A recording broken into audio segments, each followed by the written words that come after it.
Hello students of class 11। আজকে আমরা unit 8 শুরু করব। ইউনিট 7 আমরা শেষ করে দিয়েছি, যে কোনো চ্যাপ্টার ছিল। ইউনিট 8 এর দুটো চ্যাপ্টার আছে, খুব ইম্পর্টেন্ট চ্যাপ্টার, সব থেকে মোস্ট ইম্পর্টেন্ট চ্যাপ্টার 11 এর মধ্যে। 11 এর মেকানিক্স এর পর এই মেকানিক্স এর কিছু কিছু চ্যাপ্টার আছে, ভেক্টর, মহাকর্ষ, দৃঢ়বস্তুর ঘূর্ণন, এইসব যেমন খুব ইম্পর্টেন্ট। আর ইউনিট 7টাও খুব ইম্পর্টেন্ট, কিন্তু ইউনিট 8টা, এই যে দুটো চ্যাপ্টার, এটা কিন্তু সব থেকে ইম্পর্টেন্ট এবং কঠিন চ্যাপ্টার।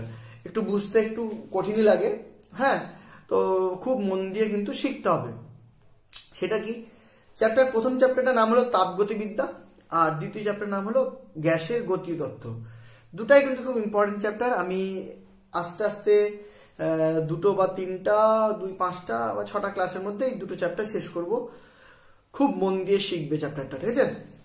ফিজিক্সটা বুঝবে খুব মন দিয়ে চ্যাপ্টারটা। তো আমরা এই যে চ্যাপ্টারটা পড়াবো, প্রথম চ্যাপ্টার, তার নাম হলো তাপগতিবিদ্যা। তাপগতিবিদ্যা এর প্রথম সূত্র এবং দ্বিতীয় সূত্র দুটো। তো তাপগতিবিদ্যা, তাপগতিবিদ্যা। আচ্ছা, আমরা আগের চ্যাপ্টারগুলোতে, ইউনিট 7 এর চ্যাপ্টারগুলোতে তাপ নিয়ে আলোচনা করেছিলাম। সেখানে প্রথমে তাপ সম্বন্ধে জানলাম, ক্যালোরিমিতি অধ্যায় পড়লাম, তারপর আমরা গ্যাসের প্রসারণ, তরলের প্রসারণ, কঠিন পদার্থের প্রসারণ, এসব পড়লাম। তো তাপ গতিবিদ্যা ব্যাপারটা কি? তাপ গতিবিদ্যা, গতিবিদ্যা মানে কি? এখানে ওই বল সৃষ্টি হবে, বল মানে সেই নিউটনিয়ান যে ব্যাপারগুলো, বল, সরণ, ত্বরণ, এসব যে হয়। তো তাপ দিয়ে যখন বল ক্রিয়েট হয়, কার্য হবে, ঠিক আছে? কিছু বল দেওয়া হবে, কার্য হবে, এইসব নিয়ে যখন আলোচনা করবো, তাপ কিন্তু সেটা তৈরি হবে তাপ দিয়ে, সেইটাকেই বলবো তাপগতিবিদ্যা। তো সেই তাপগতিবিদ্যা আমরা মানে যখন শুরু করব, সেই শুরুর আগে আমাকে একটু তাপ সম্বন্ধে আরেকবার একটু জেনে নিই যে তাপটা কি জিনিস ছিল। তাপ ছিল এক প্রকার শক্তি, যেটা দিলে বস্তুর উষ্ণতা বাড়ে। তো তাপগতিবিদ্যা, আর তারপরে আমরা দেখেছিলাম যে কঠিন তরল বা গ্যাস পদার্থ যখন নিয়েছিলাম, তখন দেখেছিলাম যে এই তাপ দিয়ে কিন্তু আয়তন প্রসারিত হয়, বা দৈর্ঘ্য বা প্রস্থ এইসব প্রসারিত হয়, ক্ষেত্রফল। আর গ্যাসের তো খালি আয়তনই হয়, তো গ্যাসের বা তরলের খালি আয়তন প্রসারিত হয়। ওকে, তো এই যে প্রপার্টিটা, যে গ্যাসের নিয়ে যদি আমরা কথা বলি, এই গ্যাসকে যদি তাপ দিই তাহলে সেটা যে প্রসারিত হয়, এই প্রপার্টি প্রসারণ যখন হবে, যে পাত্র রাখা হবে, সেই পাত্রের উপর সেই প্রসারিত গ্যাসটা যে প্রেসারটা দিবে, সেই প্রেসারের জন্য যদি কোনো যে বল সৃষ্টি হবে, তার ফলে যদি ওয়ার্ক পাওয়া যায়, সেই ওয়ার্কটাকে যদি কাজে লাগানো যায়, এই সব ভাবনা চিন্তা নিয়ে যেটা এসছে, সেটাই হলো তাপগতিবিদ্যা। এবং সেই তাপগতিবিদ্যা ভাবনাতেই দুটো সূত্র খুব ইম্পর্টেন্ট সূত্র, যেটা আসবে আস্তে আস্তে বলছি। তার আগে একটু জেনে নিই যে তাপ থেকে আমরা, এই চ্যাপ্টারের ইন্টারেস্ট আমাদের তাপ থেকে কাজ পাওয়া, তাপ দিয়ে কাজ করব, ঠিক আছে? তার ইন্টারেস্ট মানে ফাইনালি পৌঁছাবো এমন জায়গাতে যেখানে আমি তাপ দিয়ে কিছু কাজ পাবো। তাপ দিয়ে কাজ পাওয়া যায় এরকম এক্সাম্পল তোমাদের প্রচুর রয়েছে। ফর এক্সাম্পল বাইক চালাও, তো বাইক বা স্কুটি যখন চালাও, তখন কি থাকে ভিতরে? ইঞ্জিন থাকে। তো ইঞ্জিনটা কি করে? তোমাকে পেট্রোল দিতে হয়। সেই পেট্রোলটা কি করে? পেট্রোলটা পুড়ে তাপ উৎপন্ন করে। সেই তাপ দিয়ে তো ইঞ্জিনটা চলে বলে তোমার গাড়ি চলে। তাহলে তাপ দিয়ে আমি একটা গাড়ি চালাতে পারলাম, তার মানে একটা কাজ পেলাম। তো এই কাজগুলো কি করে হয়, কিভাবে হয়, সবকিছুই আস্তে আস্তে আমি ঢুকবো এই তাপ গতিবিদ্যা চ্যাপ্টারটাতে। ওকে, তো চ্যাপ্টারের শুরুতেই আমরা তাপ সম্বন্ধে ঢোকার আগে উল্টো কাজটা দেখে নিই। আমরা এখানে চ্যাপ্টারটা মেইন ইন্টারেস্ট হলো তাপ থেকে কাজ পাওয়া। তো আমি তার আগে দেখি যে এই তাপটা সৃষ্টি হয় কি করে। আগেকার লোকে মানে আগে অনেক দিন আগে ভাবতো যে তাপ হলো একটা মানে বস্তুর মতো, বা একটা কিছু যেটা প্রত্যেকটা বস্তুর মধ্যে থাকে, যেরকম একটা পদার্থের মতো।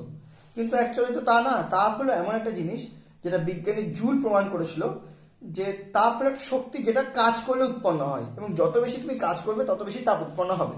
যেমন হাতে হাত ঘষলে হাত গরম হয়, কেন? তাপ উৎপন্ন হলো না? আগুন দিয়ে তো তাপ উৎপন্ন হয়ই, কিন্তু সেটা তো একটা প্রসেস। কিন্তু এই যে হিট, যে কোনো বস্তুর মধ্যে যে হিট তৈরি হওয়া, সেটা কিন্তু তৈরি হয় কাজ করলে। সেটা বলেছিল কে? বিজ্ঞানী জুল। এবং বলেছিল যে যত পরিমাণ তুমি যত বেশি কাজ করতে পারবে, তত বেশি হিট তৈরি হবে। That is W is proportional to heat, H. So W এখান থেকে সাম কনস্ট্যান্ট ইনটু H, এই K টাকে বিজ্ঞানী জুল নাম ছিল J, that is W is equal to JH. ওকে, এটাকেই বলা হয় জুলের সূত্র। মানে এখানে আমরা দেখলাম যে তাপের উৎপত্তি, তাহলে তাপের উৎপত্তিটা কি? তাপের উৎপত্তি হলো কাজ, মানে কাজ করলে তাপ উৎপন্ন হয়। কিন্তু আমরা এই চ্যাপ্টারে তাপ থেকে কাজ তৈরি করবো, সেটা পরে আসছি। হ্যাঁ, তো এই হলো তাপের উৎপত্তি, W is equal two J into H। এই যেটাকে বলা হয় তাপের যান্ত্রিক তুল্যাঙ্ক। ওকে, আচ্ছা, তো এবার তাপগতিবিদ্যায় আমি ঢুকবো।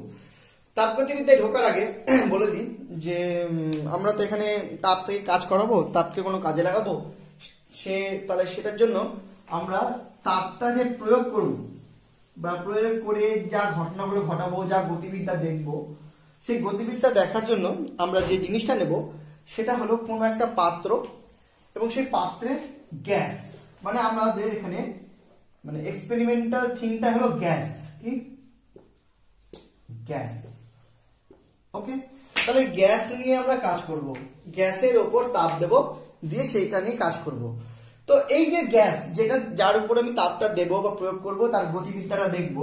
তো সেই গ্যাসটাকে যদি একটা পাত্রের মধ্যে নেওয়া হয় এবং পুরো ব্যাপারটাকে বলা হয় একটা সিস্টেম। কি বলা হয়? সিস্টেম বা সংস্থা, ঠিক আছে, সিস্টেম বলা হয়। এবং এই সিস্টেমটার উপর আমি যখন তাপ অ্যাপ্লাই করব, তো কি কি হতে পারে তার আগে আমি জানতে হবে এই সিস্টেমটার মধ্যে কি কি রাশি রয়েছে, এবং দেখতে হবে সেই রাশিগুলো কেমন কেমন করে পরিবর্তন হচ্ছে বা কি ভালো কি মন্দ। তো আগে আমাকে একটা সিস্টেম নিলাম, এই সিস্টেমের মধ্যে তাপ দেওয়ার আগে আমাকে এই সিস্টেমের রাশিগুলো সম্বন্ধে জানতে লাগবে। দেখি কি কি রাশি আছে। তো গ্যাস যদি থাকে একটা পাত্রের মধ্যে, তার মধ্যে সব থেকে প্রথম রাশিটা হলো তার ভর M, মানে যে গ্যাসটা রয়েছে তার একটা পরিমাণ হবে, সেটা হলো ভর M। তারপরে থাকবে সেটা হলো ভলিউম V, গ্যাসটা যে পাত্র রয়েছে তার আয়তন হিসেবে তার ভলিউম V। তারপরে থাকতে পারে তার উষ্ণতা T, টেম্পারেচার T, গ্যাসটা যে টেম্পারেচার রয়েছে স্বাভাবিক সেটা হলো T। তারপরে থাকতে পারে যে কি বলে ওটাকে, ঘনত্ব রো থাকতে পারে।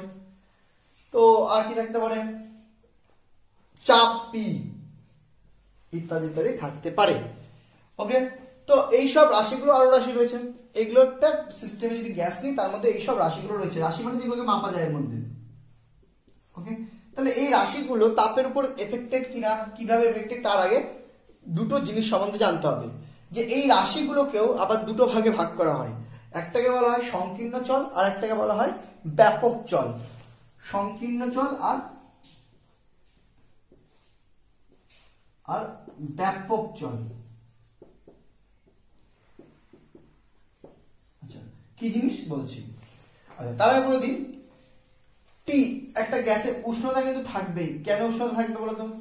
কারণ কোনো গ্যাসই কিন্তু গ্যাসের মধ্যে থাকা যে অণু পরমাণুগুলো কখনো স্থির অবস্থায় থাকে না, তারা সবসময় মুভ করতে থাকে। ঠিক আছে, তো মুভ করতে থাকে মানে তাদের মধ্যে কিন্তু একটা মানে গতিশক্তি থাকে, এবং সেই গতিশক্তি থাকার যে গতিশক্তি যে আছে, দৌড়াদৌড়ি করছে, তার ফলে কিন্তু ভিতরে একটা আন্তঃআণবিক ওয়ার্ক হতে থাকে। তার ফলে যে তাপটা উৎপন্ন হয় তার রেজাল্ট হিসেবে ওই গ্যাসটা কিন্তু একটা পার্সোনাল টেম্পারেচার T থাকে। এবার অবভিয়াসলি বাইরে থেকে তাপ প্রয়োগ করতে গেলে ভিতরে যে পার্টিকেল গুলো থাকবে তারা যে মোশন করছে, দৌড়াদৌড়ি করছে, সেই মোশনটা স্পিডটা বেড়ে যাবে, আরো বেশি এক্সাইটেড হয়ে যাবে তারা, ফলে দৌড়াদৌড়িটা বেশি করবে, ফলে তার মধ্যে টেম্পারেচারটা কিন্তু বেড়ে যাবে। ঠিক আছে, ভলিউম, অবশ্যই পাত্রের মধ্যে যে আয়তন জুড়ে ওই পার্টিকেল গুলো রয়েছে বা চলাচল করছে, যাই করুক না কেন, সেটাকে বলা হয় তার ভলিউম। মাস তো হবেই, তার ওয়েট একটা থাকবে। এবার ডেন্সিটি থাকবে, যে একক আয়তনে কতটি পার্টিকেল রয়েছে সেটা সব জায়গায় সমান থাকে। পি, গ্যাসগুলো যে মুভ করছে, মুভ করতে করতে দেওয়ালের মধ্যে যে ধাক্কাটা মারবে, দ্যাট ইজ প্রেশার। সো একটা প্রেশার থাকবে। ওকে, এই রাশিগুলো কিন্তু গ্যাসের একটা সিস্টেমের মধ্যে থাকে। এবার সিস্টেম মানে কি, একটা পাত্রের মধ্যে থাকে গ্যাসকে সিস্টেম হিসেবে নিচ্ছি বা তাপগতিক সংস্থা বলা হয়। তো এবার এই সিস্টেমের এই রাশিগুলোকে দুভাগে কি করে ভাগ করা হয়, সংকীর্ণ চল আর ব্যাপক চল হিসাবে। বলছে এই রাশিগুলোর মধ্যে যে রাশিগুলো এই গ্যাসটার মোট পরিমাণের উপর নির্ভরশীল তাদেরকে বলা হয় ব্যাপক চল, আর এই রাশিগুলোর মধ্যে যে রাশিগুলো গ্যাসটার মোট পরিমাণের উপর নির্ভরশীল নয় তাকে বলা হয় সংকীর্ণ চল। প্রমাণ কি? সাপোজ আমি যদি এই পরিমাণ যে গ্যাসটা নিচ্ছি এটাকে আমি 4 ভাগে ভাগ করে দিই সমান সমান, তাহলে দেখবো প্রত্যেকটা ভাগে এর ভরটা হয়ে গেছে m/4, আয়তন হয়ে গেছে v/4, উষ্ণতা T থেকে গেছে, কোনো পাল্টায়নি, ঘনত্ব রোই থেকে গেছে, প্রেসার P থেকে গেছে। মানে তোমার কি দেখলাম যে এর আয়তনটা 4 ভাগে ভাগ করাতে 4 ভাগে 4 সব জায়গায় ভাগ হয়ে গেল, ভরটা ভাগ হয়ে গেল, কিন্তু উষ্ণতা একটা গ্লাস জল গরম নিলে সেটা হাফ হাফ করে দিলে কিন্তু জলের উষ্ণতা কমে যায় না, দুটো সেম উষ্ণতা থাকে। সিমিলারলি ঘনত্ব কমে যায় না, এক গ্লাস জলের চিনি গুলো দিলে শরবত করে নিলে সেই শরবতটা ভাগ করে দিলে দুবার ভাগ করলেও প্রত্যেকটা চিনি মিষ্টি সমান হয়, মানে ঘনত্ব সেম থাকে। আর প্রেশার, পার্টিকেল গুলো, এখানকার পার্টিকেল গুলো এই ধরনের ধাক্কা মারছিল, এখানকার পার্টিকেল গুলো এই ধরনের ধাক্কা মারছিল, অর্থাৎ সব এখানের পার্টিকেল গুলো যদি প্রেশার পি দেয় এখানকার পার্টিকেল প্রেশার পেয়ে দিবে, অর্থাৎ প্রেশারের কোনো পাল্টাবে না। তো এই যে রাশিগুলো, এই রাশিগুলোর মধ্যে তাহলে কি দেখলাম, টি রো পি এই রাশিগুলোকে বলবো সংকীর্ণ চল, এম ভি এই রাশিগুলোকে বলবো তোমার ব্যাপক চল। ওকে ওকে, এইটুকু জানা গেল। এবার আমরা তাহলে তাপগতিবিদ্যায় ঢুকবো, এন্টার করবো। হ্যাঁ, তাপগতিবিদ্যার প্রথম সূত্র, মন দিয়ে শুনবে, একদম খুব ইজি একটা সূত্র। তাপগতিবিদ্যার প্রথম সূত্র খুব মন দিয়ে শুনবে এবং এটা বারবার কাজে লাগবে, মানে বেসিকটা যদি মন দিয়ে বুঝে নাও তাহলে পরে অ্যাপ্লিকেশন গুলো করতে খুব একটা অসুবিধা হবে না, কারণ আমাকে বারবার এটা অ্যাপ্লাই করতে হবে। তাহলে প্রথমে আমরা শিখবো তাপগতিবিদ্যার প্রথম সূত্র। প্রথম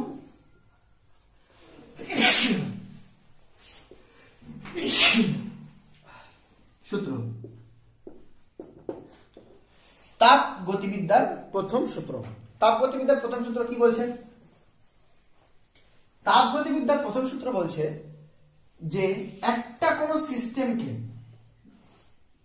মন দিয়ে দেখবে, একটা কোন সিস্টেম মানে কি বুঝলাম, যে একটা কন্টেনিং গ্যাস, তার পার্সোনাল প্রেসার রয়েছে, তার পার্সোনাল ভলিউম রয়েছে, তার পার্সোনাল একটা টেম্পারেচার রয়েছে, ঠিক আছে? তো এই সিস্টেমকে যদি আমি বাইরে থেকে হিট দিই,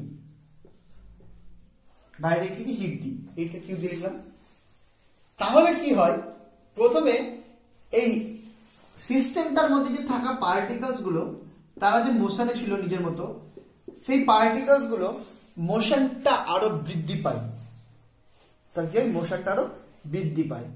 এই মোশন বৃদ্ধি পাওয়া মানে কি, তাদের ভিতরকার ইন্টারনাল গতিশক্তিটা, প্রত্যেক পার্টিকেলস গুলোর গতিশক্তিটা বেড়ে যায়। ওকে, কি হয় তাহলে, ইন্টারনাল গতিশক্তি বেড়ে যায়। মানে তুমি এই ঘরে পার্টিকেল গ্যাস রয়েছে, গ্যাস পার্টিকেল রয়েছে, নিজের মতো হাঁটাচলা করছিল, কিন্তু যেই বাইরে হিট দিলাম সাথে সাথে ওরা দৌড়াতে শুরু করলো।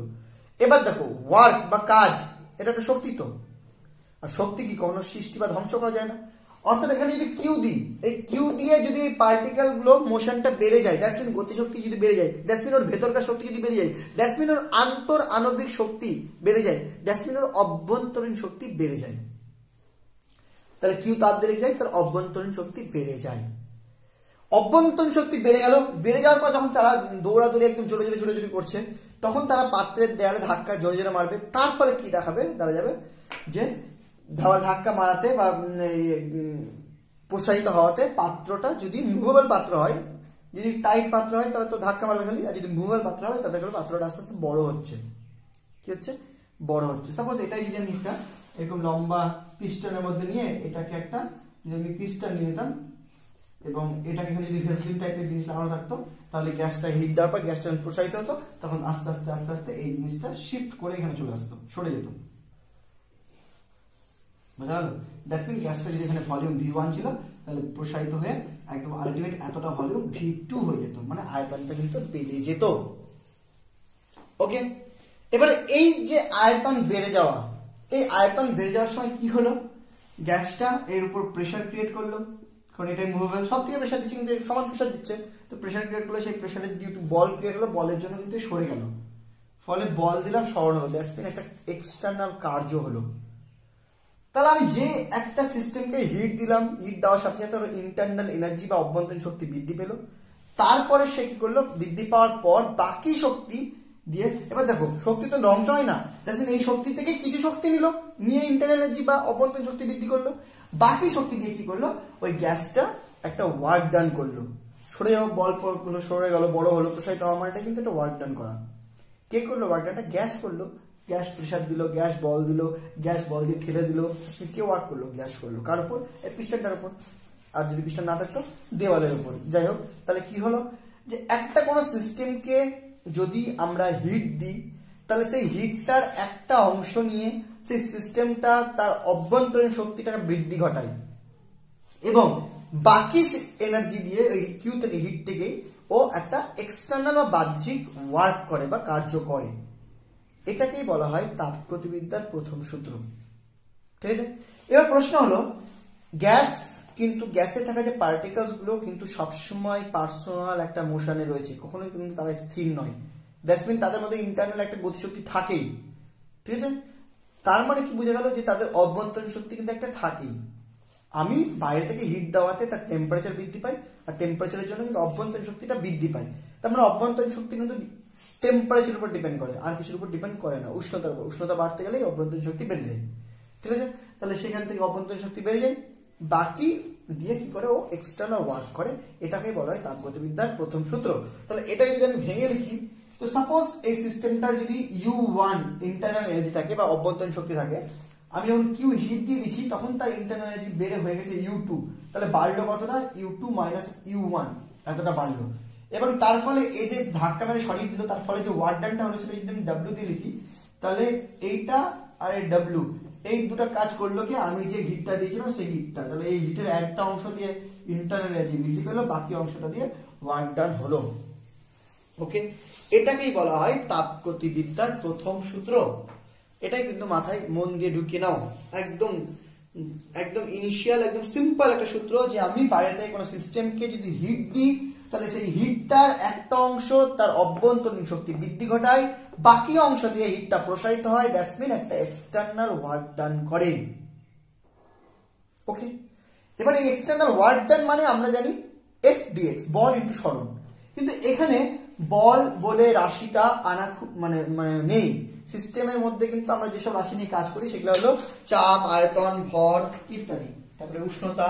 তো সেখানে বল ইন্টু সরণ এই পার্টটাকে আমরা কি করে অন্য রাশি দিয়ে ট্রান্সফার করবো সেটা আমি এখনই দেখিয়ে দিচ্ছি। তার মানে এই ওয়ার্কটাকে আমরা এখন বের করে দেখাবো যে একটা গ্যাস যখন ওয়ার্ক করে বা একটা সিস্টেম যখন ওয়ার্ক করে তার রাশিমালাটা কি হয়। বল ইন্টু সরণ সেখান থেকে আনবো, কিন্তু রাশিমালাটা একটু দেখবো অন্যরকম কিভাবে নিয়ে আসছি।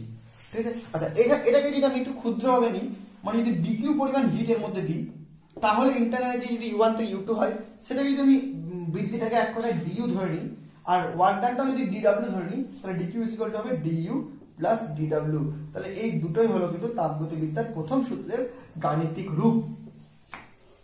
তাহলে বোঝা গেল তাপগতিবিদ্যার প্রথম সূত্র এবং তার গাণিতিক রূপ। আচ্ছা, আরেকটা কথা বলে দিই এখানে, যে তাপগতিবিদ্যার এই সূত্রে আমরা তাপ দিলাম, তার ফলে এক্সটার্নাল ওয়ার্ক পেলাম, সে ঠিক আছে, কিন্তু এই সূত্রে কিছু লিমিটেশন রয়েছে। সেই লিমিটেশনটা হলো যে এই সূত্র থেকে এটা বোঝা যায় না যে মানে একটা গরম বস্তু তো নিজে নিজে ঠান্ডা হয়, তাই তো, তাপ ছেড়ে। কিন্তু একটা ঠান্ডা বস্তু কি নিজে থেকে কোনো যন্ত্র ছাড়া বা কোনো বাহ্যিক শক্তি ছাড়া কি গরম হতে পারে? তো সেটা কিন্তু এই সূত্র থেকে বোঝা যায় না, তার জন্য আবার একটা সূত্র লাগবে, সেটা আমরা পরে বলবো, যেটাকে তাপগতিবিদ্যার দ্বিতীয় সূত্র বলে। দ্বিতীয় সূত্রটা এটাই বলে যে কোনো জিনিসই অটোমেটিক বা নিজে থেকে ঠান্ডা থেকে গরম হয় না, সেটা আমরা পরে শিখবো, অসুবিধা নেই। আপাতত তাপগতিবিদ্যার প্রথম সূত্রে ফোকাস করো। ওকে, তো এই গেল তাপগতিবিদ্যার প্রথম সূত্র। তো এবার প্রথম সূত্রে আমি ইন্টারনাল এনার্জিটা যেটা দেখলাম সেটা সম্বন্ধে বলে দিই। সেটা একমাত্র উষ্ণতার উপর ডিপেন্ড করে, সেটা আর কারোর উপর ডিপেন্ড করে না। উষ্ণতা বৃদ্ধি পেলে এই ইন্টারনাল এনার্জিটা বৃদ্ধি পায়। ওকে, আর একটা ব্যাপার যে তোমার একই পরিমাণ উষ্ণতা বৃদ্ধি করতে একই গ্যাসের একই পরিমাণ ইন্টারনাল এনার্জি বৃদ্ধি পাবে। অভ্যন্তরীণ শক্তি একটা কোনো গ্যাসের একই পরিমাণ যদি টেম্পারেচার বৃদ্ধি পায়, তাহলে একই পরিমাণ ইন্টারনাল এনার্জি বৃদ্ধি পাবে। ওকে, এটা খেয়াল রাখবে কথাটা, কেন একটু পরে বুঝতে পারবে। আর হলো এই যে ডাব্লুটা, এই ডাব্লুটাকে আবার আমরা একটু ট্রান্সফার করে দেখি অন্যভাবে আনা যায় কিনা। ডাব্লু বলো বা ডিডাব্লু বলো, এটাকে দেখি কিভাবে আনা যায়। হ্যাঁ, তো দেখা যাক, মনে করো এই যে এটাই নিই, এই জায়গাটাই নিই যেখানে আমি কিউ পরিমাণ হিট দিয়েছি, তারপরে ইন্টারনাল যে বেড়েছে, এবার কার্যটা ডিডাব্লু হয়েছে, সেই ডিডাব্লু কার্যটা কত এবং সেখান থেকে ডাব্লু কার্যটা কত। তো ডিডাব্লু কার্যটা যদি বলি, তাহলে ডিডাব্লু কার্য ইকুয়াল টু আমরা জানি বল ইনটু সরণ, এটা তো আমরা জানি। ওকে, সো ফাইন্ড বল। বল যদি খুঁজতে লাগে তাহলে আমি এইটুকু আগে বলতে পারি যে এখানে যখন গ্যাসটা প্রসারিত হবে তখন যে প্রেসারটা দেখে সেটা পি। ওকে, এবার এখানে যে পিস্টনটা রয়েছে, পিস্টনটার যে প্রস্থচ্ছেদ বা মুখমণ্ডল, তার এরিয়া ধরলাম আলফা। ওকে, তাহলে প্রস্থচ্ছেদ যদি আলফা হয় আর প্রেসার যদি পি হয়, পি রাশিটা আমি জানি। তো পি রাশিটা যদি জানি যে পি প্রেসার দিচ্ছে গ্যাস, তার ফলে আর আলফা যদি পিস্টনটার পৃষ্ঠতলে এরিয়া হয়, তার উপর যে প্রযুক্ত বল হচ্ছে সেটা কি হবে, পি ইন্টু আলফা। সবাই জানে বল ইন্টু ক্ষেত্রফল, সরি চাপ ইন্টু ক্ষেত্রফল ইকুয়াল টু বল, কারণ চাপ ইকুয়াল টু বল বাই ক্ষেত্রফল। ওকে, সো আমি কিন্তু বলটাকে পি আলফা দিয়ে ট্রান্সফার করে নিতে পারলাম। এবার আসি সরণ। সাপোজ এখান থেকে এইটুকুটা ডিএক্স পরিমাণ সরণ হয়েছে, আপাতত ডিএক্স দিয়ে ধরছি, পরে এক্স দিয়ে মানে এক্স দিয়ে করতে গেলে অন্যরকম রাশি আসবে। তো ডিএক্স দিয়ে যদি ধরি তাহলে এখানে বলবো ইনটু ডিএক্স, অলরেডি সরণ হয়ে গেল। এবার লক্ষ্য করে দেখো পি রেখে দিলাম, আলফা ডিএক্স এই দুটো যদি গুণ করি তাহলে দেখবে আলফা হলো এই পিস্টনটার পৃষ্ঠতলের ক্ষেত্রফল আর ডিএক্স হলো এইটুকু এরিয়া জায়গাটা, তাহলে এটা ডিস্টেন্স আর এটা এরিয়া, এরিয়া ইনটু ডিস্টেন্স করলে আবার হয়ে যায় ভলিউম বা আয়তন। তাহলে এইটুকু ডিস্টেন্স আর এই পিস্টনটা যদি এরিয়া মানে মুখমণ্ডল নিয়ে নিই তাহলে এইটুকু জায়গাটার ভলিউম কিন্তু আমি পেয়ে যাই। আর এইটুকু ভলিউম কত, যেটুকু ওর ভলিউম বৃদ্ধি পেয়েছে অর্থাৎ ডিভি। তাহলে এখান থেকে আমি বলতে পারি আলফা ইনটু ডিএক্স কে বলতে পারি ডিভি। সো এখান থেকে আমি ডিডব্লিউ পেয়ে গেলাম পি ডিভি। দেখো বুঝতে পারলে কি পারলে না, সিম্পল। আমি ওয়ার্ক ডানকে চাপ আর ভলিউম দিয়ে কত সুন্দর ট্রান্সফার করে নিতে পারলাম আলফা ডিএক্স গুণ করে। এটাকে যদি আমি ইন্টিগ্রেশন করে ডাব্লিউ নিয়ে আসি, সেই ডাব্লিউটা হবে পি ভি ডিভি যা হবে কি ভি2 মাইনাস ভি1। তাহলে কার্য ইকুয়াল টু কি চাপ ইনটু আয়তন পরিবর্তন, ঠিক আছে। তাহলে চাপ ইনটু আয়তন পরিবর্তনটা কিন্তু কার্য। তাহলে আমাদের আর বল আর সরণ থেকে কিন্তু চাপ ইনটু আয়তন পরিবর্তন এইটাতে ট্রান্সফার করে নিলাম। এই ট্রান্সফরমেশনটা কিন্তু খুব ইম্পর্টেন্ট। হ্যাঁ, তাহলে এবার তাপগতিবিদ্যার সূত্রটা যদি একটু পাল্টে লিখি তাহলে সূত্রটা এরকম হয়ে যাবে যে dq is equal two du plus pdv, তাই না। dw হলো pdv। এবার প্রত্যেকটা রাশি কিন্তু আমার জানা হয়ে যাবে, ঠিক আছে। তাহলে এই গেল তাপগতিবিদ্যার প্রথম সূত্র। দেখো বুঝতে পারলে কিনা, খুব একটা কঠিন নয় কিন্তু।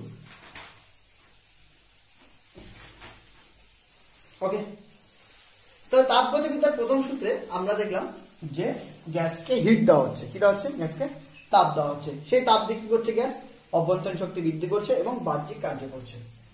এবার প্রশ্ন হলো, যখনই আমি গ্যাসকে তাপ দিচ্ছি অভ্যন্তরীণ শক্তি তো বৃদ্ধি হচ্ছে, আর সেই অভ্যন্তরীণ শক্তি বৃদ্ধিটাই কি করছে, ওর ভিতরের পার্টিকেল গুলো স্পিড বাড়াচ্ছে, স্পিড বাড়ে গতিশক্তি বাড়ছে, সেই গতিশক্তির রেজাল্টটা কি, টেম্পারেচার। দ্যাটস মিন কি হচ্ছে, ওই কিন্তু গ্যাসটার টেম্পারেচার বাড়ছে।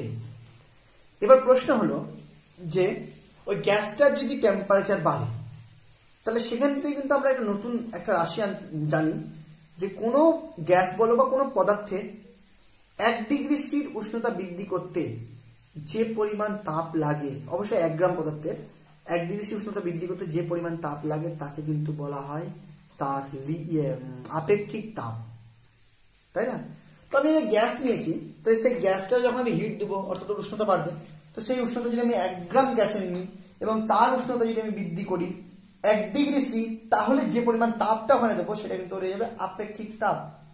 এবার প্রশ্ন হলো আপেক্ষিক তাপ তো আমরা সম্বন্ধে আগে জেনেছি, তাহলে এখানে আবার কেন পড়ছি, আমি জানি আপেক্ষিক তাপ, যে যদি কোনো কিছুর মাস জানা থাকে, আপেক্ষিক তাপ জানা থাকে, উষ্ণতা বৃদ্ধি জানা থাকে, তাহলে কতটা তাপ লাগবে বের করা যায়, সেটা কি H = mst। শিখেছি আমরা এগুলো ক্যালোরিমিতিতে, তাই না। তো আমরা এখানে আবার শিখবো কেন, আমরা এখানে আবার শিখবো এই জন্য যে আমরা জানি কোনো পদার্থের আপেক্ষিক তাপ একটা সিঙ্গেল রাশি, একটা কনস্ট্যান্ট রাশি, কিন্তু গ্যাসের আপেক্ষিক তাপ কিন্তু এস দিয়ে লেখা হয় না। আপেক্ষিক তাপ এস দিয়ে লেখা হয় স্পেসিফিক হিট, কিন্তু গ্যাসেরটা এস দিয়ে লেখা হয় না। তার কারণ হলো গ্যাসের কিন্তু আপেক্ষিক তাপ দুটো, গ্যাসের কিন্তু একটা আপেক্ষিক তাপ নেই, গ্যাসের আপেক্ষিক তাপ দুটো। কেন দুটো এখনই বুঝতে পারবে।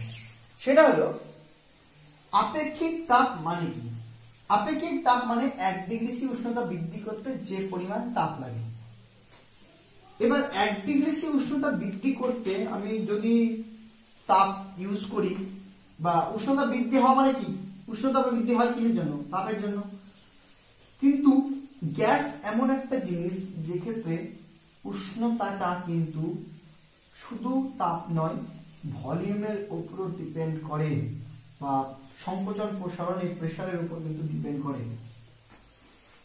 কেমন কথা, গ্যাসের কিন্তু উষ্ণতা বৃদ্ধিটা চাপের উপরও ডিপেন্ড করে, ভলিউমের উপরও ডিপেন্ড করে।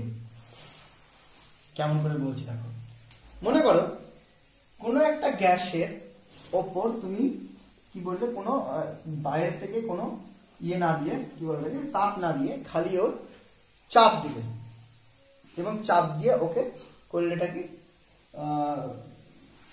সংকোচন করলে বা প্রসারণ করলে। মন দিয়ে দেখো, তুমি কি করতে পারো, ওর ভলিউমটা বৃদ্ধি করতে পারো, অথবা চাপ দিয়ে ভলিউমটা কমাতে পারো। যদি তুমি ওর সংকোচন করো, বাইরে কিন্তু তাপ দাওনি, যদি তুমি ওর সংকোচন করো তাহলে কি হবে? যদি তুমি কোনো একটা গ্যাসকে প্রেসার দিয়ে সংকোচন করো তাহলে কিন্তু গ্যাসটার উষ্ণতা বৃদ্ধি পায়।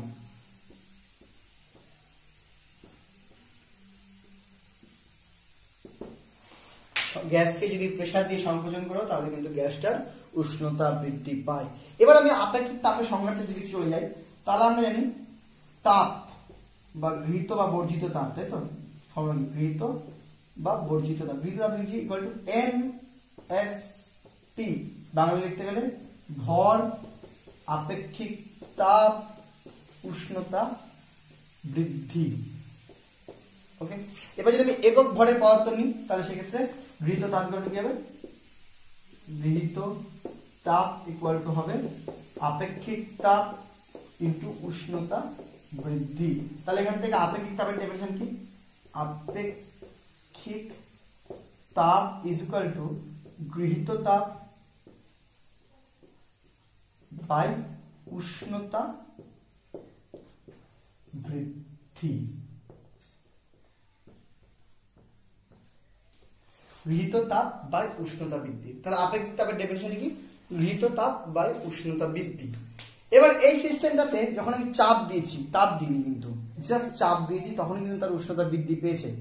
অর্থাৎ এখানে যদি আপেক্ষিক তাপের সংজ্ঞা নিয়ে আসি তাহলে আপেক্ষিক তাপ ইকুয়াল টু, আপেক্ষিক তাপ ইকুয়াল টু চাপ দিয়েছি, কোনো তাপ দিইনি, তার সঙ্গে গৃহীত তাপ কত? 0, কিন্তু উষ্ণতা কিন্তু বৃদ্ধি পেয়েছে, উষ্ণতা বৃদ্ধি রয়েছে। দ্যাটস মিন অ্যান্সার কি? 0। তাহলে চাপ দিয়ে যদি কোনো গ্যাসের সংকোচন করা হয় তাহলে কিন্তু দেখা যায় যে তার উষ্ণতা বৃদ্ধি পায়, দ্যাটস মিন সেই সময় তার আপেক্ষিক তাপ 0। এবার যদি আমি গ্যাসটা প্রসারণ করি, মানে আয়তন পাল্টাই, কি দেখলাম? আয়তন পাল্টাচ্ছে বা আয়তন বড় হচ্ছে, তাহলে কি হলো? প্রসারণ। যদি আমি গ্যাসের প্রসারণ করি তাহলে দেখা যায় যে গ্যাসের উষ্ণতা কমে যাচ্ছে। এবার গ্যাসের উষ্ণতা কিন্তু কমবে না, কারণ পারিপার্শ্বের উষ্ণতা কিন্তু তোমার গ্যাসের উষ্ণতার থেকে বেশি। গ্যাসের উষ্ণতা বৃদ্ধি পেতে পারে পারিপার্শ্ব থেকে, কিন্তু গ্যাসের উষ্ণতা যদি কম কোনো কারণে কমে, প্রসারিত হয়ে কমে, তাহলে কিন্তু গ্যাসের যে পরিমাণ উষ্ণতা কমে সেটা কিন্তু পারিপার্শ্ব থেকে তার বডিতে হিট ঢুকে যায়, ঢুকে কিন্তু তার উষ্ণতাটাকে স্থির রেখে দেয়। কথাটা বুঝো? মানে তুমি যদি একটা গ্যাসকে প্রসারিত হয়ে দাও তো দেখবে কিছুক্ষণ পরে এসে দেখবে তার টেম্পারেচার সেমই আছে। কেন? কারণ তার এটা কি বলে, ও পারিপার্শ্ব থেকে টেম্পারেচার হিট নিয়ে কিন্তু উষ্ণতা সেম রয়েছে। কিন্তু উষ্ণতা বৃদ্ধি কোনোদিন পারিপার্শ্ব থেকে বেশি হবে না তুমি যদি বাইরে থেকে হিট না দাও। কিন্তু সংকোচন যদি করো তাহলে কিন্তু তার হিটটা বেড়ে যায়, বডির টেম্পারেচারটা বেড়ে যায়, সেটা কিন্তু পারিপার্শ্ব ছাড়তে সময় লাগে। ঠিক আছে? কারণ পারিপার্শ্ব আর যদি কোনো কিছু প্রসারিত হয় তার কি হবে? আস্তে আস্তে উষ্ণতা কমবে, কিন্তু সাথে সাথে কিন্তু পারিপার্শ্ব থেকে উষ্ণতাটা পেয়ে যাবে। কিন্তু তাকে যদি চেপে দেওয়া হয়, মানে সংকোচন করা হয়, তাহলে তার যে হিটটা, তার যে সেই গরমটা হয় সেটা কিন্তু অত সহজে ছাড়তে পারে না। ফলে আমি যদি কোনো গ্যাসকে প্রসারিত হতে দিই তাহলে কিন্তু তার টেম্পারেচার কমার সাথে সাথে বাইরে থেকে হিট, যেটা পারিপার্শ্ব বা সারাউন্ডিং থেকে হিট ওর মধ্যে প্রবেশ করে তার উষ্ণতাটা স্থির রাখে, উষ্ণতা বৃদ্ধি করতে পারবে না। কিন্তু পারিপার্শ্ব থেকে যে হিটটা নেবে সেই হিটটা দিয়ে কিন্তু পারিপার্শ্ব থেকে বা রুম থেকে কোনো জিনিসের উষ্ণতা বেড়ে যাবে না। ঠিক আছে? ওটাই বলছিলাম যে যেটা দ্বিতীয় সূত্র বলবে যে 1 কাপ চা, গরম চা ঠান্ডা হবে আস্তে আস্তে, কিন্তু ঠান্ডা চা ম্যাক্সিমাম রুম টেম্পারেচারে আসতে পারে, তার বেশি কিন্তু গরম হতে পারে না। অর্থাৎ এক্ষেত্রে যদি আমি আয়তনটাকে প্রসারিত হতে দিই তাহলে কি দেখবো? যে এক্ষেত্রে আপেক্ষিক তাপ ইকুয়াল টু গৃহীত তাপ। দেখো গৃহীত তাপ কিন্তু এখানে আছে, কারণ সে পারিপার্শ্ব থেকে তাপ নিচ্ছে। উষ্ণতা বৃদ্ধি, কিন্তু এখানে উষ্ণতা বৃদ্ধি হবে না, কারণ উষ্ণতা কমবে, যে উষ্ণতা কমার সময় তোমার আবার পারিপার্শ্ব থেকে সেই উষ্ণতার টেম্পারেচারটা হিটটা ঢুকে তাই কিন্তু আবার সেই আগের উষ্ণতাতে নিয়ে যাবে, রুম টেম্পারেচারে নিয়ে যাবে। দ্যাটস মিন্স উষ্ণতা বৃদ্ধিটা 0। দ্যাটস মিন্স এখান থেকে আপেক্ষিক তাপের অ্যান্সার কি? ইনফিনিটি। তাহলে এখান থেকে কি বুঝলেন? যে যদি আমি চাপ প্রয়োগ করি বা আয়তন প্রসারণ করি, দুটা ক্ষেত্রেই আপেক্ষিক তাপের ভ্যালু 0 থেকে ইনফিনিটি এই পর্যন্ত ভ্যারি করে, স্থির থাকে না। 0 থেকে ইনফিনিটি পর্যন্ত ভ্যারি করে। অর্থাৎ গ্যাসের আপেক্ষিক তাপ কিন্তু ধ্রুবক নয়। তবে আপেক্ষিক তাপ ব্যাপারটা তো ধ্রুবক, তাই গ্যাসের আপেক্ষিক তাপকে ধ্রুবক করতে গেলে আমাকে হয় চাপ নইলে আয়তন, দুটোর মধ্যে একটাকে কিন্তু স্থির করে দিতে হবে। ওকে, তাহলে গ্যাসের আপেক্ষিক তাপ বলতে গেলে আমাকে বলতে হবে হয় স্থির চাপে আপেক্ষিক তাপ অথবা স্থির আয়তনে আপেক্ষিক তাপ। কি বলতে হবে? হয় স্থির চাপে আপেক্ষিক তাপ, মানে চাপটাকে স্থির রেখে আপেক্ষিক তাপ, অথবা আয়তনকে স্থির রেখে আপেক্ষিক তাপ। দেখো, যদি আমি চাপকে স্থির রাখি তাহলে কি হবে? যদি চাপকে স্থির রাখি তাহলে 1 গ্রাম কোন গ্যাসকে 1 ডিগ্রি সি উষ্ণতা বৃদ্ধি করতে যে তাপ লাগবে তাকে বলবো, আগে লিখে দিই, চাপ স্থির রেখে 1 গ্রাম কোন গ্যাসকে 1 ডিগ্রি সি উষ্ণতা বৃদ্ধি করতে যে তাপ লাগে তাকে বলবো সিপি, স্থির চাপে আপেক্ষিক তাপ। বুঝা গেল? আবার সেই জিনিসটাই যদি আয়তন স্থির রেখে করি, আয়তন স্থির রেখে 1 গ্রাম কোন গ্যাসকে 1 ডিগ্রি সি উষ্ণতা বৃদ্ধি করতে যে তাপ লাগবে তাকে বলবো সিভি, স্থির আয়তনে আপেক্ষিক তাপ। অর্থাৎ গ্যাসের আপেক্ষিক তাপ কিন্তু দুটো, একটা স্থির চাপে আপেক্ষিক তাপ, একটা স্থির আয়তনে আপেক্ষিক তাপ। বোঝা গেল? তাহলে স্থির চাপে আপেক্ষিক তাপ আর স্থির আয়তনে আপেক্ষিক তাপ। এবার এই 1 গ্রামের বদলে যদি আমি 1 গ্রাম মোল নিই, গ্যাসটা 1 মোল নিই বা 1 গ্রাম মোল নিই, তাহলে কিন্তু সেটাকে বলা হয় স্থির চাপে মোলার আপেক্ষিক তাপ, সেটাকে লেখা হয় ক্যাপিটাল সিপি দিয়ে। আর 1 মোল যদি আয়তন স্থির রেখে নিই তাহলে সেটাকে বলবো ক্যাপিটাল সিপি, যেটাকে বলা হয় স্থির আয়তনে মোলার আপেক্ষিক তাপ। ওকে, কিছুই না, জাস্ট 1 গ্রামের পরিবর্তে যদি 1 মোল গ্যাস নিয়ে ইউজ করি বা 1 গ্রাম মোল গ্যাস নিয়ে ইউজ করি তখন সেটাকে মোলার আপেক্ষিক তাপ বলবো। এবার একটা জিনিস লক্ষ্য করো, আপেক্ষিক তাপ যাই হোক যেটা 1 ডিগ্রি সি উষ্ণতা বৃদ্ধি করবে, অবভিয়াসলি আপেক্ষিক তাপ মানে কিন্তু 1 ডিগ্রি সি উষ্ণতা বৃদ্ধি করবে। ওকে, 1 ডিগ্রি সি উষ্ণতা বৃদ্ধি করবে। এই আপেক্ষিক তাপ আর এই আপেক্ষিক তাপের মধ্যে কমন কি, যে এরা দুজনেই কিন্তু 1 ডিগ্রি সি উষ্ণতা বৃদ্ধি করতে পারে। কথাটা খুব ইম্পর্টেন্ট। কেন ইম্পর্টেন্ট? আমি এখন দেখাবো যে CP is greater than CV, মানে সিপি वाला আপেক্ষিক তাপটা সিভি वाला আপেক্ষিক তাপের থেকে বড়। 1 ডিগ্রি সি উষ্ণতা বৃদ্ধি করতে কোনো গ্যাসে যে তাপ লাগে সেটা আপেক্ষিক তাপ, কিন্তু সেই তাপটাই যদি স্থির চাপে লাগে তাহলে যত পরিমাণ লাগবে স্থির আয়তনে করতে লাগলে তার থেকে কম পরিমাণ লাগবে। মানে স্থির চাপে আপেক্ষিক তাপটা, মানে 1 ডিগ্রি সি উষ্ণতা বৃদ্ধি করতে কোনো গ্যাসের প্রয়োজনীয় তাপটা স্থির আয়তনে আপেক্ষিক তাপ অর্থাৎ 1 ডিগ্রি সি উষ্ণতা বৃদ্ধি করতে যে পরিমাণ প্রয়োজনীয় তাপ তার থেকে অনেকটা বেশি। কেন বেশি সেটা আবার প্রমাণ করবো আমরা তাপগতিবিদ্যার প্রথম সূত্র থেকে, তাপের কাজ থেকে। তাপের কাজ কি? তাপের কাজ হলো dq = du + dw বা pdv। ওকে, তাপের কাজ কি? dq দিলে তার অভ্যন্তরীণ শক্তি বৃদ্ধি পাবে আর বাহ্যিক কার্য করবে। তার মধ্যে অভ্যন্তরীণ শক্তি বৃদ্ধি পার্টটা ডিপেন্ডস অনলি টেম্পারেচার, উষ্ণতার উপর ডিপেন্ড করে। ওকে, সো আমি যদি একটা কোনো গ্যাস নিই, 1 গ্রাম নিলাম সাপোজ, বা 1 গ্রাম মোল নিলাম, যাই নিই না কেন, সেই গ্যাসটাতে যদি আমি স্থির আয়তনে আপেক্ষিক তাপ দিই, তাহলে আমি স্থির আয়তনে যদি আপেক্ষিক তাপ দিই বা স্থির আয়তনে না মনে করো যে হ্যাঁ স্থির আয়তনে যদি আপেক্ষিক তাপ দিই সাপোজ, তাহলে সিভি তাপ দিলাম। কত তাপ দিলাম? সিভি তাপ দিলাম। তাহলে এই তাপটা যদি দিই তাহলে এই তাপ দিয়েও কি করবে? ডিউ করবে, পিডিভি করবে, ডিউ করবে প্লাস পিডিভি করবে, এই তো কাজ। এবার আমি জানি স্থির আয়তন মানে এই তাপটাতে কিন্তু আয়তন স্থির। এবার পিডিভি মানে কি? ডিভি মানে কি? আয়তন পরিবর্তন। আর আয়তন স্থির থাকা মানে কি? ডিভি শূন্য, আয়তন পরিবর্তন হবে না, শূন্য। তাহলে পিডিভি শূন্য হয়ে গেল, অ্যান্সার কি? ডিইউ বা সিভি = u2 - u1। ওকে, এবার যদি আমি সেই গ্যাসটাকে সিপি তাপ দিই, লক্ষ্য করো, তাহলে কি হবে? DU plus PDV. ওকে, এবার চাপ যেহেতু স্থির অর্থাৎ আয়তন কোনো স্থির নাই, অর্থাৎ এখানে পিডিভি কাজটা হবে তাপগতিবিদ্যার সূত্র অনুযায়ী। ওখানেও হয়েছিল কিন্তু ওটা শূন্য লিখেছিল, কিন্তু এখানে শূন্য হবে না কারণ আয়তন বৃদ্ধি হবে। চাপ তো কনস্ট্যান্ট, চাপ স্থির চাপ, তো এখানে পি আছে, ডিপি তো না, পরিবর্তন কোনো ব্যাপার নাই, তাহলে এই পার্টটা থাকবে। এবার কথা হলো ডিইউ, এখানে উষ্ণতা বৃদ্ধি 1 ডিগ্রি সি, এখানে উষ্ণতা বৃদ্ধি 1 ডিগ্রি সি, অর্থাৎ এখানে ডিইউ এর যা ভ্যালু এখানে ডিইউ এর সেম ভ্যালু।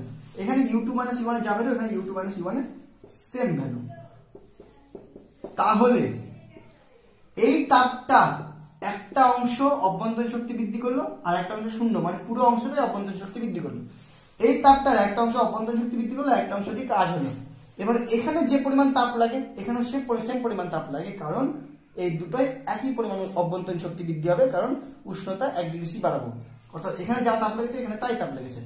অর্থাৎ সিপি থেকে সিপি তে মধ্যে সিবি পরিমাণ তাপ সহ আরো পিডিবি কাজ করেছে। অর্থাৎ এই সিপিটা সিবির থেকে কিন্তু বড়, কারণ এখানে পিডিবি পরিমাণ তাপটা সিপির মধ্যে লুকিয়ে আছে এক্সট্রা। অর্থাৎ এখানে থেকে বললাম CP is greater than CV. দেখো বুঝতে পারলে কি? এবার দেখাতে হবে এই সিপি কতটা গ্রেটার দ্যান সিবি, সিপি সিবির থেকে কত বড়। দেখো মন দিয়ে এটা বুঝতে পারলে? টুকে নাও ফট করে। আচ্ছা, আমার কথাগুলো কিন্তু নোট করবে টোকার সময়।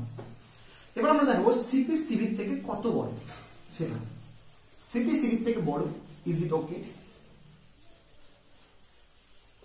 ওকে তো? সিপি সিবির থেকে বড়। এবার আমরা তাহলে শিখবো সিপি গ্রেটার দেন কতটা গ্রেটার দেন সিবি, অর্থাৎ সিপি আর সিবির ডিফারেন্স কত। What is the difference of CP and CB? CP আর সিবির মধ্যে গ্যাপ কত? তো সেটা ঢোকার আগে আমি সিপি বা সিবি দুটোর মানে জানি যে এরা আপেক্ষিক তাপ, অর্থাৎ কোনো গ্যাসের 1 গ্রাম কোনো গ্যাসের, আচ্ছা আমি 1 গ্রাম মোল নিয়ে করছি, 1 গ্রাম মোল, তাহলে এটা ক্যাপিটাল সি, এটাও ক্যাপিটাল সি, সিপি আর সিবি। তাহলে 1 গ্রাম কোনো মোল গ্যাসের যদি 1 ডিগ্রি সি উষ্ণতা বৃদ্ধি করতে হয় তাহলে যে তাপ লাগবে সেটা সিপি হবে স্থির চাপে, সিবি হবে স্থির আয়তনে। ওকে, তো সাপোজ আমি যদি ডিটি পরিমাণ উষ্ণতা বৃদ্ধি করি, কত উষ্ণতা? ডিটি পরিমাণ উষ্ণতা মনে রাখো। এবার আমরা জানি 1 ডিগ্রি সি উষ্ণতা বৃদ্ধি করতে আপেক্ষিক তাপ এস হলে ডিটি পরিমাণ উষ্ণতা বৃদ্ধি করতে আপেক্ষিক তাপ কি হবে? S DT. আর এম ভর হলে M S dT, M S T, তাই তো হয়। তার মানে যদি 1 ডিগ্রি সি উষ্ণতা বৃদ্ধির জন্য যদি সিপি বা সিবি লাগে তাহলে ডিটির জন্য কি তার গুণফল লাগবে। তাহলে ডিটি পরিমাণ যদি উষ্ণতা বৃদ্ধি করতে হয় তাহলে স্থির আয়তনে যে তাপটা লাগবে দ্যাট ইজ সিভিডিটি, স্থির চাপে যে তাপটা লাগবে দ্যাট ইজ সিপিডিটি। দেখো বুঝতে পারলে কি পারলে না? প্রথমত একক ভর M S T, M for 1, S for এখানে সিভি ফর স্থির আয়তন, ডিটি ফর উষ্ণতা বৃদ্ধি, সেম এমএসটি। তাহলে এই পরিমাণ তাপ লাগবে, এই পরিমাণ তাপ লাগবে, দ্যাট ইজ তাপ, দ্যাট ইজ তাপ। এবার ঢুকে যায় তাপের কাজে। এই তাপ দিয়ে কি হবে? অভ্যন্তরীণ শক্তি বৃদ্ধি পাবে এবং বাহ্যিক কার্য হবে। অভ্যন্তরীণ শক্তি বৃদ্ধি কত? u2 মাইনাস u1 ধরলাম। বাহ্যিক কার্য কত? 0, বিকজ স্থির আয়তনে এটা না হচ্ছে, স্থির আয়তন মানে পিডিবি ইকুয়াল টু 0। এবার যদি সিপিডিটি, সিপিডিটি যদি নিই তাহলে এখানে কি হবে? অভ্যন্তরীণ শক্তি বৃদ্ধি পাবে, u2 মাইনাস u1 সেম। এবার এক্ষেত্রে বাহ্যিক কার্য কত হবে? পিডিবি। সেই কার্যটা তুমি আগে শিখেছো, যদি আবার করতে যাও বই আরেকবার এখানে করে দেওয়া আছে, তাহলে দেখতে পারো এই যে পিস্টন, এই যে তোমার একটা গ্যাস নেওয়া হয়েছে, এখানে পি প্রেসার দেবে, হিট দিলে সেই পি প্রেসারের জন্য এটা এখানে সরে আসলো, এখানে তাহলে এটা ডিএক্স পরিমাণ সরণ, এটা আলফা, পি যদি প্রেসার হয় তাহলে পি আলফাটা হবে এর উপর বল, ইনটু ডিএক্স হলো সরণ, আলফা ডিএক্স মানে এখানে এইটুকুটার volume DV, so P DV. Okay, কি হবে? পি ডিভি, সো এখানে হবে পিডিভি। ওকে, তাহলে সিভিডিটি এই তাপটা ছোট, এই তাপটা বড়। এবার সিভিডিটি এখানে যে u2 মাইনাস u1 হয়েছে, সেই u2 মাইনাস u1 এখানে সেম, কারণ উষ্ণতা ডিটি। সো এখান থেকে আমি বলতে পারি না CPDT is equal to u2 minus u1 এর জায়গায় সিভিডিটি, কারণ সেম প্লাস পিডিভি। দেখো কোনো বুঝতে কি অসুবিধা হলো? সিম্পল। তাহলে এখানে বলতে পারি না CP DT minus CVDT is equal to PDV. এখান থেকে যদি সিপি ডিটি কমন নিই তাহলে CP minus CV into DT is equal to PDV. এবার আমরা যে গ্যাসটা নিয়ে কাজ করছি সেই গ্যাসটা তো অবশ্যই তোমার গ্যাসের সমীকরণ মেনে চলবে। গ্যাস তো গ্যাসের সমীকরণ মানতেই হবে। তো গ্যাসের সমীকরণটা কি? PV equal to RT. সেটা যদি আমরা একটু অ্যাপ্লাই করি, এখানে ছোট করে দেখিয়েছি, কারণ আমি এর আগে একবার করলাম পিডিবিটা বের করাটা, বইয়ে আরেকবার এখানে করে দেওয়া আছে, দেখে নেন কোনো ব্যাপার নেই। তো আমি যদি এখান থেকে যদি আমি গ্যাসের সমীকরণটা অ্যাপ্লাই করি, যে আমরা জানি PV is equal two RT. এবার আমি যদি বোথ সাইডে অবকলন করে দিই, এবার মনে রাখবে এখন থেকে আমরা একটু অবকলনটা মানে উইদাউট সাপেক্ষ করব। এই জায়গাটা একটু মন দিয়ে শোনো। সেটা হলো আমরা অবকলন জানি সবসময় কারোটা সাপেক্ষে করতে হয়। সে এক্স হোক, ওয়াই হোক, ভি হোক, পি হোক, কারো একটা সাপেক্ষ করতে হয়। কিন্তু ক্লাস 12-এ গিয়ে যখন ইন্টিগ্রেশন শিখবে তখন তুমি জানতে পারবে যে একটা আননোন সাপেক্ষেও কিন্তু অবকলন করতে লাগে অনেক সময়, যে আমি জানি না কার সাপেক্ষে করবো। সেটা কেমন করে কনসেপ্টটা, সাপোজ এই জিনিসটা আমি অবকলন করব, আমি এর মধ্যে জানি যে পি, ভি, টি এই তিনটায় একটা রাশি যেগুলো পরিবর্তনশীল, শুধু আর হলো একটা কনস্ট্যান্ট রাশি। এবার আমি এটা অবকলন করব কার সাপেক্ষে, আই ডোন্ট নো, যা ইচ্ছে সাপেক্ষে করতে পারি। এবার যদি আমি অবকলনটা করি তাহলে যদি এমন সময় অবকলন করি যে চাপ স্থির আছে তাহলে কোনো ব্যাপার না, আবার যদি জানি আয়তন স্থির আছে তাহলে একটা কনস্ট্যান্ট নিব। কিন্তু যদি আমি কি বললাম যে দুটোই যদি অস্থির হয় তাহলে কিন্তু পুরোটাকে অবকলন করতে হবে, যে তিনটা আমার কাছে অজানা মানে পরিবর্তনশীল। কিন্তু আমি এখানে যে কাজটা করছি এখানে কিন্তু যে মানে যেটা ইকুয়েশন নিয়ে আমি এগাচ্ছি সেই ইকুয়েশনটা কিন্তু স্থির চাপের আপেক্ষিক তাপ, সেখানে স্থির আয়তন আপেক্ষিক তাপের সমীকরণটা বসিয়েছি। তার মানে এখানে যে অ্যান্সারটা এসছে সিপিডিটি থেকে এসছে, অর্থাৎ এখানে কিন্তু যে সিস্টেমটা নিচ্ছি সেখানে কিন্তু চাপ স্থির। তাহলে এই রাশিটার মধ্যে চাপ আর আর এই দুটো ধ্রুবক রাশি। এবার তাহলে আমি যদি ডেরিভেটিভ করি, সাপোজ একটা সাপেক্ষ ধরলাম এক্স এর সাপেক্ষে করি, তাহলে ডেরিভেটিভ কেমন হবে, পি রেখে ডিভি ডিএক্স, এদিকে আর রেখে ডিটি ডিএক্স, তাই তো হবে। কিন্তু আমি সাপেক্ষটা জানলাম কি করে, এক্স দিয়ে করবো, ওয়াই দিয়ে করতে পারতাম, জেড দিয়ে করতে পারতাম, এ বি সি ডি যা দিয়ে ইচ্ছা দিয়ে করতে পারতাম। কিন্তু আলটিমেট যাই করি না কেন এই নিচের দুটো কিন্তু সেম আসতো, এখানেও আসতো এখানেও আসতো, সেটা আমি ভাবলাম উড়ে গেল, লিখলাম না। তাহলে উইদাউট সাপেক্ষ, আননোন সাপেক্ষের সাহায্যে যদি ডেরিভেটিভ করতে হয় তাহলে সেক্ষেত্রে কিন্তু নিচের পার্টটা লেখার দরকার পড়ে না, সো হয়ে গেল PdV equal to R dT. দেখো এই জায়গাটা বুঝতে পারলে কি না, খুব ইম্পর্টেন্ট জায়গা। তাহলে এটা যদি বুঝে নাও তাহলে আমরা এই পিডিভি জায়গায় আর ডিটিটা বসিয়ে দিব। তাহলে যদি আর ডিটিটা বসিয়ে দিই তাহলে কি দাঁড়াবে, তাহলে দাঁড়াবে CP minus CV into dT is equal to PdV জায়গায় আর ডিটি। সো এখান থেকে ডিটি কেটে গেল, কাটবে না, মনে মনে ভাববে কাটতে হয় না, ডিটি কেটে গেল, তাহলে কি হলো CP minus CV is equal to R. তাহলে কি দেখা গেল সিপি সিভি থেকে কত বড়, আর পরিমাণ বড়, CP minus CV is equal to R.